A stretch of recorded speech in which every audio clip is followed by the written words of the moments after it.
Hey everyone, welcome to the Personal Experience Speech. This is our second speech together.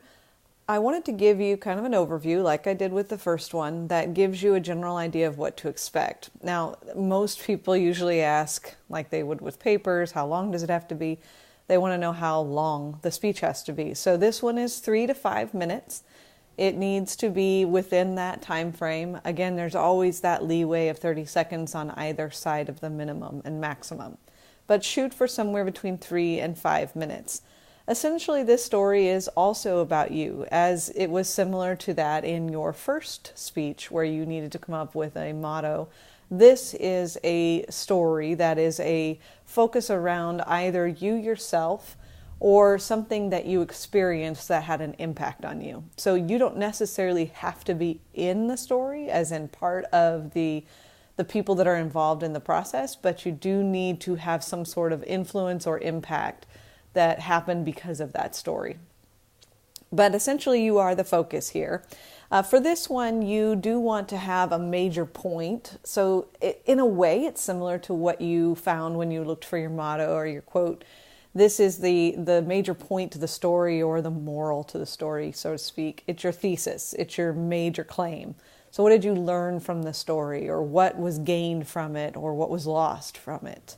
So essentially, as just a recap, this is about you. It's some story that has had an influence on you or impacted you in some way, and it has to have a moral or major point to it. Now, the big issue here, the focus that we will be playing here is on storytelling. And there's a number of things that go along with this. First and foremost, it's structural. So we do this speech first because it's simple, more simple, to put this in a very specific order and to have a nice structure. So we'll take that concept and we'll build on it for the next speech. But this first point here is to just have a clear and distinct beginning, middle, and end to the story. You don't want to jump in and not have set it up yet. And you don't want to complete the speech without really having concluded the story. So you want to make sure that there's a very distinct beginning, middle, and end. And the course will talk to you about that and give you some direction as to how to create that structure in your storytelling. There's also a need for a bit of character development. So if you've ever read a book, a novel in particular, or watched a movie, which should be pretty much everybody, you know that there are some films and some books that just jump right into the action and you really don't know the character very well, so you kind of feel a little bit lost, or maybe a lot lost. This is what we don't want to happen in this speech. I need to know the personality of the person. What are they going through? What's in their mind? What are they thinking? What are they feeling? Those are things that you do want to bring up in the storytelling. Don't just explain what happened. Explain why it happened, what they were feeling, what they were thinking, all of that as you go through the process.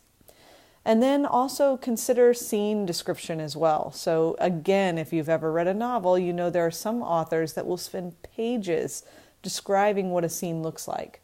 And there's still others that will say they were in a house in England. And you really can't imagine what that looks like. You just have to take your past experiences and sort of use that as a foundation. But I don't want that to happen here either. I do want you to give some description. It doesn't have to be very, very detailed. You have only 3 to 5 minutes, but a little bit more description than just a house or a street or a car. So give us a little bit of detail so that we can picture it while you're speaking. So that's the essential components. As I mentioned, this will be discussed a lot more in the course, so take your time. Look through all the unit content and make sure that you are fully prepared. And as always, if you have questions or comments or concerns, you are more than welcome to contact me at any time. See you in class.